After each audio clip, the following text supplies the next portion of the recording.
삼성전자가 잘하네. 그 삼성전자와 관계가 만약에 복원된다면 그런 게 잘 될 수 있다는 가능성에 베팅해야 되잖아요. 근데 그거를 베팅할 수 있느냐는 것은 한미반도체의 자체적인 능력도 중요합니다만 여러 정황이 어떻게 되냐 봐야 되기 때문에 한미반도체 주가에 있어가지고는 싼데 한미반도체가 내년에 하겠다는 숫자가 2조거든요. 근데 시장은 그걸 안 돼요. 내년도 한 1조 2, 3천원밖에 안 한다고 믿고 있어요. 시장대로 하더라도 8만원, 7만원이면 비싸지 않습니다. 그런데 워낙 상처를 받았기 때문에 진짜 싸고 하려면 시장이 보고 있는 1조 2천원 내년 매출이 아니고 회사가 보고 있는 2조 근처 어느 한 1조 5, 6천원 나오면 더럽게 싼 거예요. 그러면 7만원대면 그냥 사시면 돼요.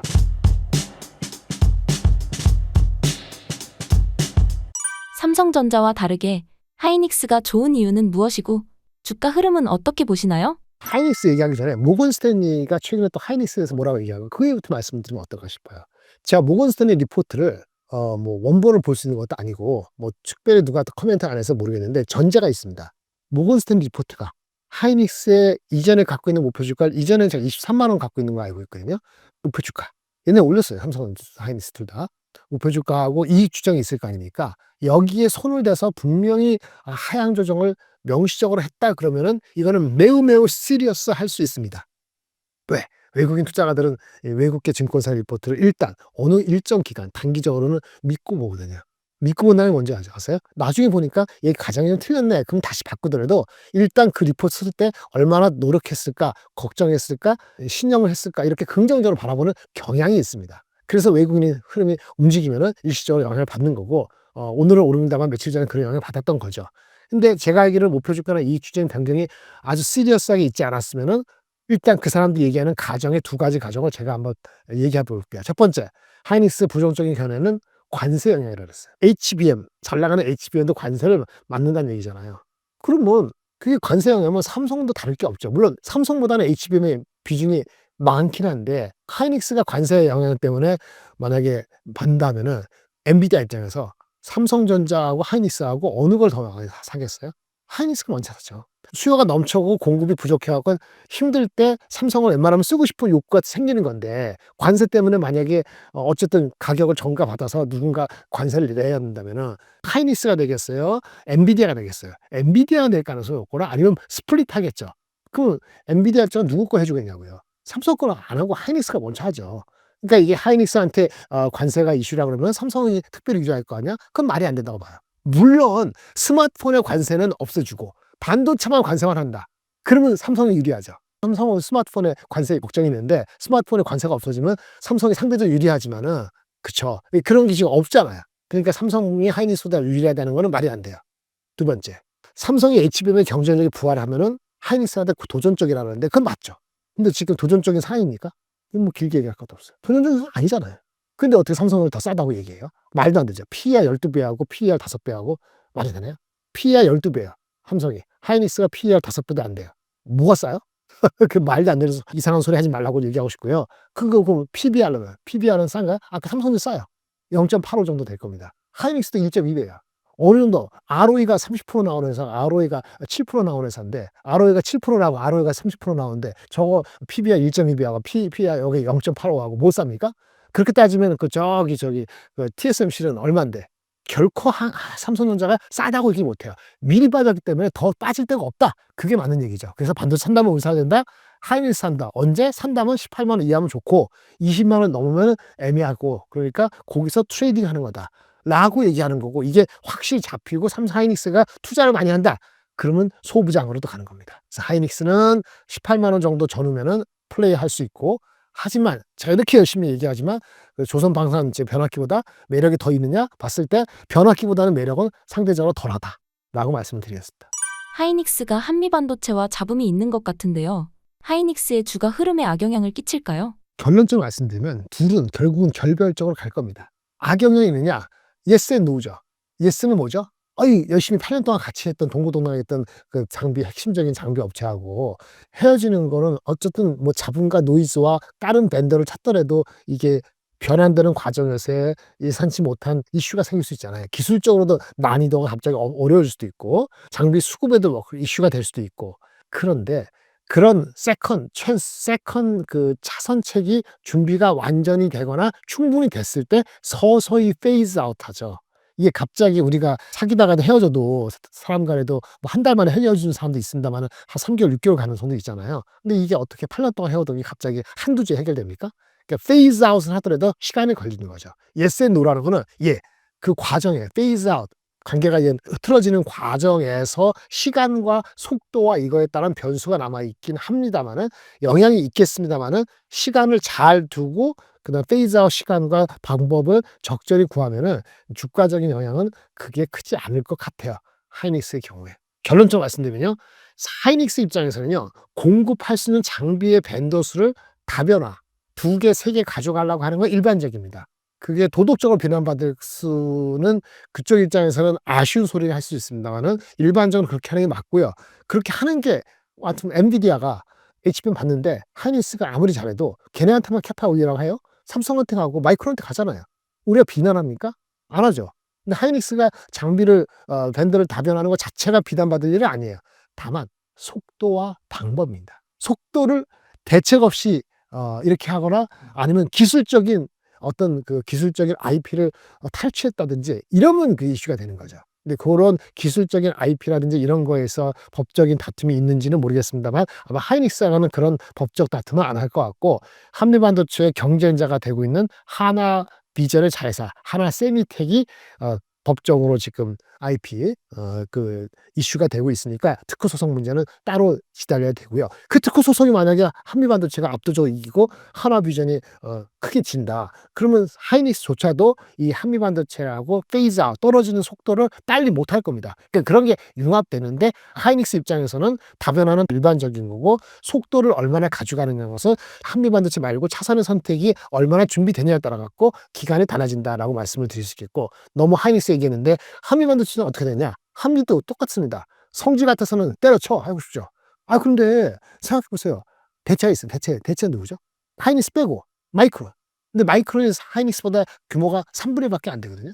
시간이 걸리겠죠. 그러면 마이크론이 잘하게 응원합시다. 한미반도체 입장에서는 그럼 마이크론이 지금 20인데 삼성 하이닉스가 60인데 이 20이 한 2, 3년 내로 70되고 하이닉스 옆으로 기고 그럼 좋겠죠.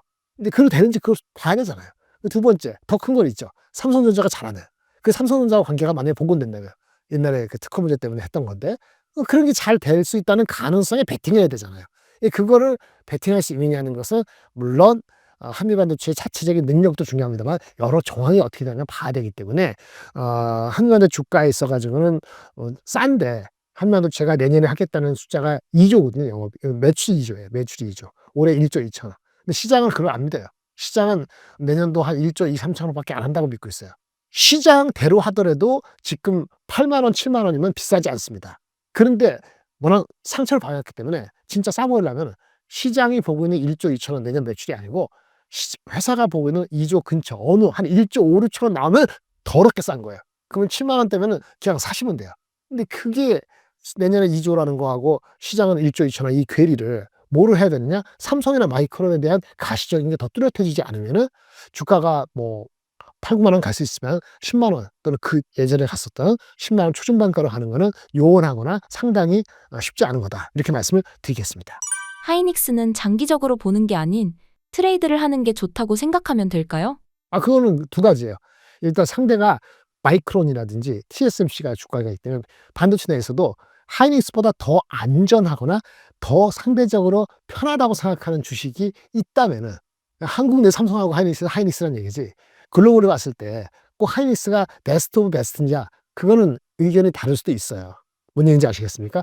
아까 하이닉스가 HBM 잘 나간다 그랬잖아요. 삼성보다 압도적으로 맞아요. 그런데 하이닉스의 매출의 40% 이상은 또 뭐죠? HBM 아닌 거예요. 스마트폰, PC, 레거시 제품이라는 거죠. 이거는 중국의 성장률에 달려있고 스마트폰과 PC가 지속적으로 잘 팔려야 되는 거고 관세도 들어가고 매크로도 관련되는 거예요. 이거는 삼성이랑 똑같아요. 그러다 보니까 반도체 내에서도 조금 더 안정적인 건 TSMC예요. TSMC가 15배라니까요. P야. ROE가 아직 마진이 50%고 성장률이 25%고 그렇죠? 하이닉스가 내년에 영업이익이 준다고 보는 사람이 있어도 TSMC가 내년에 영업이익이 준다고 보는 사람은 없죠. 그러니까 하이닉스가 올해 30몇 절 내더라도 내년에 영업이익이 혹시라도 내년에 한 10%, 20% 빠진다면 올해 이익 PR 기준으로 5배, 4배가 싼 게 아니고 내년 이익으로 했을 때 PR 7배, 8배 모른다는 생각이 들면 주가가 가다가 멈춰요. 그 가다가 멈춘다는 게 한 20만 원 정도는 올해 기준 6배고 7배 안 되고. 그러면 거기까지 갈지 모르겠는데 20만 원 훨씬 넘어서 가려면은 내년도 실적이 내려가지 않는다고 자신이 있어야 돼요. 그거는 HBM 말고 다른 것도 중요하다는 얘기예요. 그게 가시거리가 언제 들어오냐 아직 모르기 때문에 트레이딩을 말씀을 드리는 거고요. 여기 반도체 TSMC 다 나왔는데 TSMC하고 엔비디아 넣고 뭐 이렇게 마이크론이 하이닉스보다 비싼데 마이크론은 비싼데 그건 미국 회사잖아요. 한국 회사하고 괴리가 있다는 거 말씀드리고 통틀어서 관세와 나발을 신경 쓰기 싫잖아요. 그럼 뭐가 조선 방사 변압기가 있는데 이걸 더 가겠어요? 거꾸로 하이닉스나 이런 것이 엔비디아 주가가 옛날처럼 확 날아가고 내년 실적 좋아요. 내년도도 올해에 의해서 내년도 한 30% 성장에 보이면은 그 순간에 뭘 팔죠? 조선 방사 변압기를 이익 실현할 겁니다. 근데 그게 어느 거냐 이거죠. 이게 많이 올라갈 때 저걸 빼는 거. 그게 올 것처럼 했지만 결국은 안 오고 그러니까 제가 반도체는 중립이하다. 굳이 하면 하이닉스 정도가 한국에서 맞고 미국에서는 TSMC나 엔비디아 사야 된다. 이렇게 말씀드리는 거죠. 한국의 소부장 관련 기업 중에 주목해 볼 만한 것이 있을까요? 이거는 하이닉스하고 HBM 달라하는 거는 여전히 한명전체 얘기했지만 한명전체가 특수한 경우가 있는 거고 하나비전을 사고 싶은데 하나비전은 사실은 그 중에서 또 걔네 시스템이 하는 거고 중간에 섞여 있거든요. 하나 세미텍이 자회사로 있잖아요. 그러니까 한화비전을 하나 세미텍 자회사 비전을 하고 나면 얼마까지 가치가 있을까? 리포트가 나온 게 있습니다. 있는데 하나증권에서 나온 게 있어요. 하나비전에 대해서 그거에 하는 목표 주가가 아직도 괴리가 30% 있어 보입니다. 하나비전을 다크호스로 보고요. 그런 거 아니고서는 뭐 테크윈 뭐 이 정도가 조그만 주식이 있는데 어쨌든 하이닉스가 주가가 자리가 잡아야 돼요. 17만 원, 16만 원 가지 말고 한 20만 원 정도로 가는 게 보여야 그런 주가가 의미 있게 할 겁니다. 그걸 보시고 만약에 반도체 아까 삼성전자 하이닉스 얘기했는데 스마트폰도 좋아지고 데이터 센터도 계속 잘 가고 하이닉스도 주가가 20만 원 가고 그랬을 때 어떡하냐. 그렇게 될 것 같다. 아직 그렇게 될 것 같지 않죠? 그렇죠? 그렇게 될 것 같으면 두 가지를 말씀드릴게요. 리포트 나온 게 있는데 스마트폰이 혹시나 잘 된다. 그럼 아직 안 되고 있어요. 그 미국도 퀄컴 주가는 개박살 났습니다. 그리고 스마트폰 관련되는 일본의 무라타라는 주식은 NLC 삼성전자 관련되는데 이 주식은 또 엊그저께 10몇 프로 빠졌거든요. 스마트폰이 지속성이 아직 모르는 거예요. 근데 스마트폰이 잘 된다면 퀄컴하고 관련되잖아요. 그러면 그쪽 관련되는 여러 가지 스마트폰에 들어가는 AP, 머리에 해당되는 CPU에 해당되는 거 설계하는 게 퀄컴이잖아요. 그 설계 같은 거 많이 하면 어떻게 되죠? 그 테스트 소켓이 필요하죠. 칩을 테스트하는 소켓이 필요하거든요. 칩을 이렇게 소켓에 넣어서 테스트하는 거. 반도체 칩 테스트 소켓 만드는 회사가 두 개 있는데 리노공업하고 IS입니다. 리노공업이 스마트폰 전방 산업이 잘 됐을 때 거기에 관련되는 칩들을 테스트하는 소켓에서 1등이에요. 리노공업이. 리노공업을 그런 의미에서는 관찰하실 필요가 있고요. 반대로 데이터 센터 쪽으로 비중이 많은 회사가 있어요. 테스트 소켓은 똑같은데 리노공업과 달리 스마트폰보다는 데이터 센터용 비중이 많은 거 ISC 똑같이 반도체 칩 테스트 소켓이에요. 느낌이 좀 그렇죠? 왜냐면 이거 성장률이 높을 것 같잖아요. 전방선 잘 되면은 얘네들은 PER이 항상 20배 넘어갑니다. 그러면 이제 예전에 누구죠? 잘 나가던 게 한미화도 저 높을 때 PER이 20배, 25배 가고 뭐 HPSP, 이오테크는 이런 주식들이 PER 15배, 25배 이렇게 갔거든요. 그런 거와 비슷하게 잠재력이 있기로는 테스트 소켓에서 리노공업과 ISC가 각각의 애플리케이션이 어떻게 되냐에 따라 달려 있어요. 근데 스마트폰 데이터 센터가 어떻게 달려 있는 게 하나 있고 그러면 PER 20배를 중심에서 싸면은 20배 이상으로 간다. 근데 하이닉스가 못 간다? 그럼 얘네들 못 간다.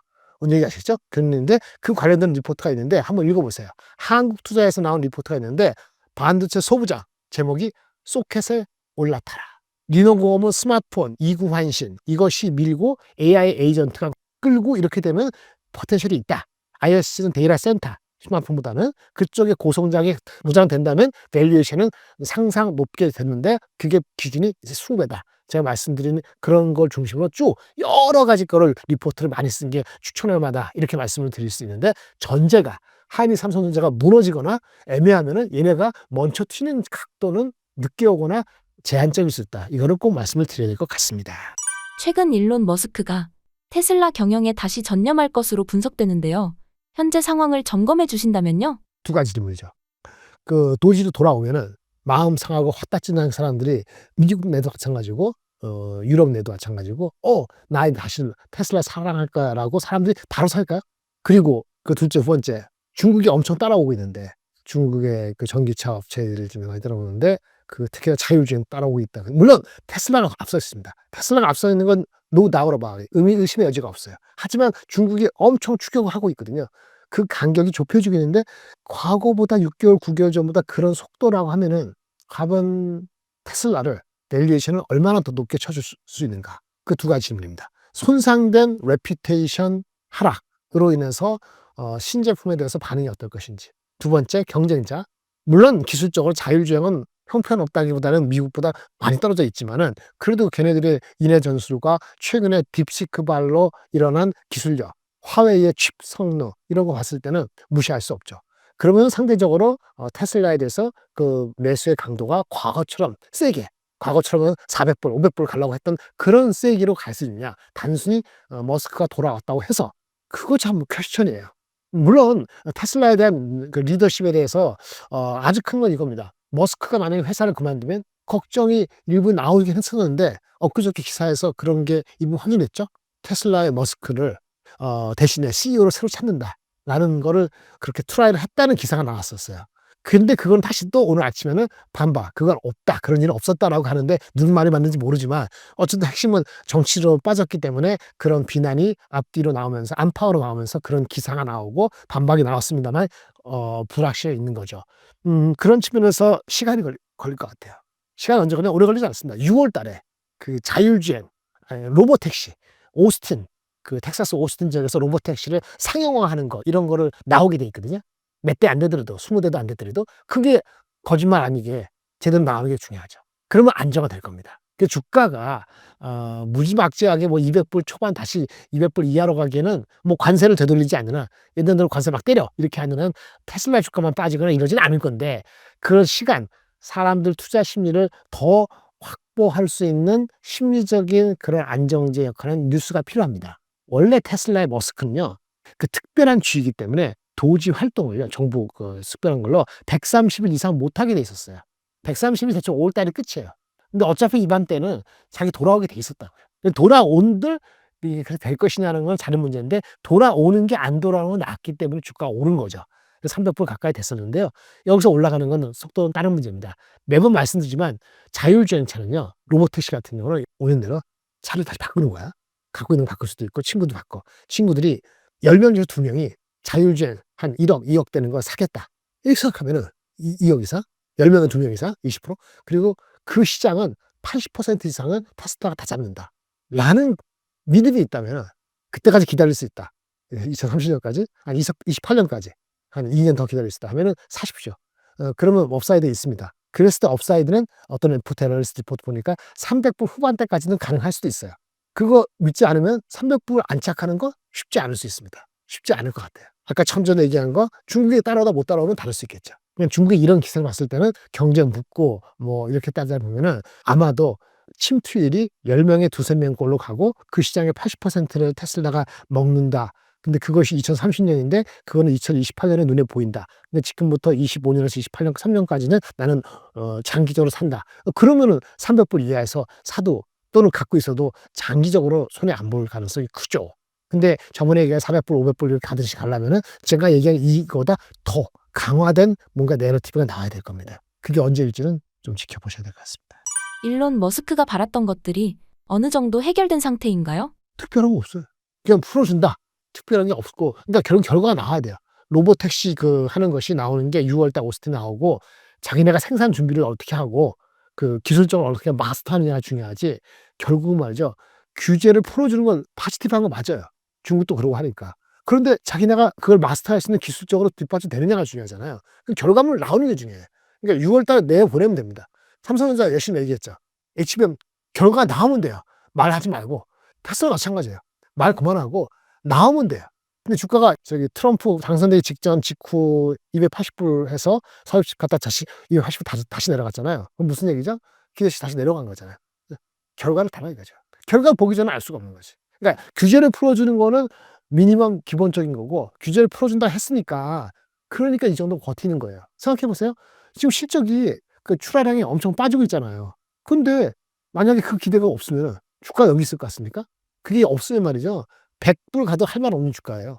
왜냐면 이 회사의 주가를 500불, 600불 얘기할 때 사람들이 얘기하는 사람도 있었잖아요. 그때 그 논리의 핵심이 뭐냐면 테슬라의 가치는 8, 90%가 거꾸로 하면 1, 20%도 안 되는 게 전기차 대수고 8, 90%는 자율이라 했거든요.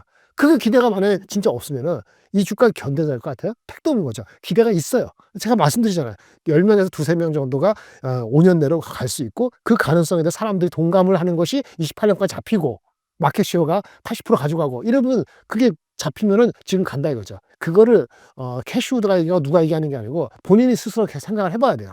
그럴 것 같으세요? 저는 그게 반쯤 믿자 했을 때 제가 350%까지 갈 수 있다라고 봤어요. 그래서 그 정도까지는 갈 수 있다고 얘기도 다른 방에서 했었어요.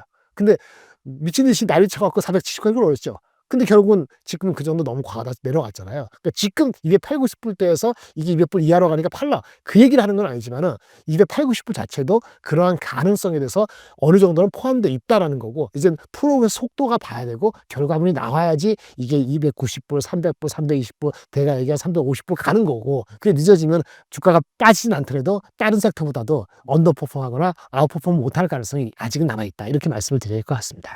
이번 테슬라의 하루 10% 상승으로 바닥을 확인했다고 봐도 될 것 같은데요. 이번 상승의 의미는 무엇인가요? 상승의 의미는 도지 활동으로 망가진 그것을 되돌리겠다는 의지 표현, 이게 첫 번째 겁니다. 실적에서는 의미한 게 아무것도 없어요. 1분기 실적도 안 좋았고 2분기 실적 가이던스는 안 좋고, 오스틴 그 로보택시가 나온다는 자율주행의 기대, 두 번째 자율주행의 기대, 자율주행 기대가 들어갔어요. 그래서 300불까지 가본 겁니다. 세 번째, 우리가 제가 전기차 얘기만 합니다만 얘는 이게 에너지 사업부라고 있어요. 에너지 사업부 중에서 돈이 되는 거는 또 한 가지 다른 게 있는데, 어쨌든 에너지 사업부에서의 그 포텐셜이 조금 있어요. 그래서 그거가 좀 달연되면은 영업이익에 도움이 되긴 하죠, 장기적으로. 에너지 사업. 근데 에너지 사업부도 단기적으로는요, 관세 영향을 더 받아요. 그래서 오히려 실적이 헷갈릴 수 있어요. 에너지 사업부가 돈 버는 데도 돈 못 버는 데도 있는데, 이게 좀 관세 영향이 들어가면 2분기 때 조금 헷갈릴 수 있어요. 그래서 관세 영향을 안 갖기 위해서 중국 공장을 어떻게 할 것이냐, 이런 것도 좀 이슈가 있고, 에너지 사업에서 관세는 나쁜 거, 단기적으로 나쁜 거고, 장기적으로는 포텐셜이 10배의 사이즈가 있다, 이런 얘기거든요. 네, 지금 에너지 사업에서 알고 있는 메가와트급 그 금액이 아니고 테라와트급으로 엄청 늘 수 있는 가능성이 있는데, 그게 장기적인 거. 단기적으로는 관세 영향 때문에 얘네들 LFP 받아오는 걸 중국에서 받아오니까 이런 측면에서의 부정적이 있기 때문에 이게 충돌하고 있어요. 포텐셜을 따지면 괜찮다고 생각하는 사람이 있으니까 200불 초반까지 갔을 때는 지지대가 있다. 마치 삼성전자 5만 원 안 깨진다, 이런 식으로 있는 거죠. 그래서 한꺼번에 한번 올라가 본 거예요.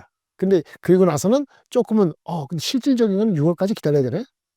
그러면 좀 천천히 가볼까? 이렇게 보는 거죠. 얘네는 PER 개념이 안 됩니다. 내후년 PER에서 60배니까. 그래서 그런 측면에서는 200불 초반에서 내려간다는 개념은 잊어버렸고, 하지만 올라가는 속도는 오스틴도 그렇고 모두 그렇고 프로그레스의 속도로 봐야 된다는 측면에서는 조금은 좀 자제하는 그런 걸 충돌이라고 보시면 될 것 같습니다. 크게 주가를 올릴 수 있는 사업들과 로봇 사업 등은 어떻게 진행되고 있나요? 아까 말씀드린 것처럼 자동차 자체는 1~20%밖에 안 되고 에너지가 붙지만 포텐셜이니까 가능하기 어렵고, 근데 대신에 그 로보택시 같은 거, 그 다음에 FSD, 그 자율주행 소프트웨어 파는 거, 아까 따로 얘기 안 했는데 그거 로보택시 같이 자율주행이니까 이런 쪽은 얘기해서 350불, 400불 얘기가 나올 수 있는 근거는 그거예요. 근데 그거 이상을 보려는 사람이 로봇을 얘기합니다. 휴머노이드 로봇, 옵티머스. 근데 옵티머스가 지금 생산한다는 것이 그것도 속도가 문제입니다. 100만 대 생산하면은 가격이 지금 엄청 싸지겠죠. 그러면 도입되고 10명에 1명권, 전 세계 인구의 10명에 1명권 로봇을 쓸 수 있고, 근데 그 전에 지금 우리한테 현실적인 뭐냐면 생산 현장에 로봇가 들어가서 얼마나 많이 실질적으로 기여를 하느냐는 거잖아요. 근데 그게 이제 계획이 있는데 올해 1000대, 내년에 10,000대, 10만 대, 100만 대 가는데 그 속도도 역시 기대해야 되지만 그대로 믿느냐는 거죠. 그걸 믿어서 애널리스트가 나온 숫자가 500불, 600불이에요. 속도가 500불, 600불이 지금 250불인데 한 20년 걸리면 그럼 지금 500불이 아니죠. 500불이 한 3, 4년, 5년 우리가 그렇게 됐을 때 500불이잖아요. 그러니까 미리 땡겼다는 거죠. 400불 갔을 때. 그래서 속도의 문제입니다. 500불, 600불이 5년 뒤에 올 수 있으면 지금 300불 미리 가도 돼요. 400불 가도 되고요.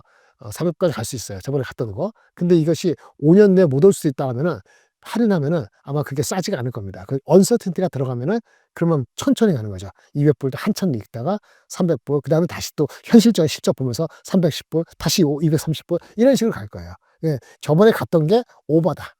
트럼프 효과에 대한 지나친 앞당김이었다라고 저는 말씀을 드리겠습니다. 그 기대가 다 되면은 아까 말한 저 친구 10명에 3명이 5년 뒤 되고, 옵티머스가 전 세계 많은 자동차 생산 현장에 진짜 한 10만 대, 20만 대 팔리고 그러면 500불 플러스 알파가 될 겁니다. 플러스 알파가 얼마인지는 속도 당했어요. 그 500불 플러스 알파니까 470%가 가보는 거예요. 근데 현실은 지금 문제 안 팔리고 저 하고 그거는 올해 1000대 나오는지 안 나오는지 모르겠거든요.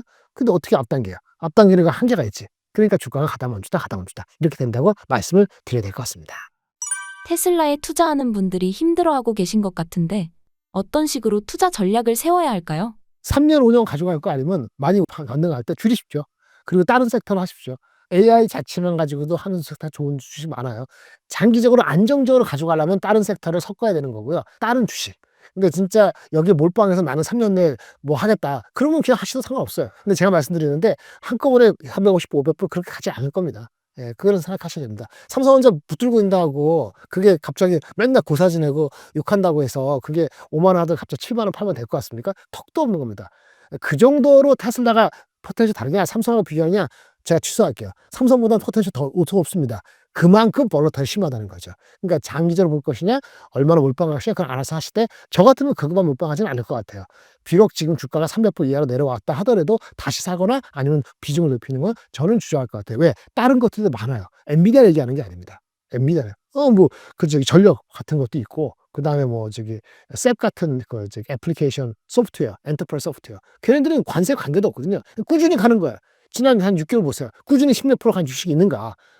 그런 상황을 원하면 그런 주식 하는 거고 무슨 개소리야. 셉 같은 거 그거 뭐 1년에 30% 뭐 한 400% 오르고 이렇게 따지면 테슬라 대체할 수가 없죠.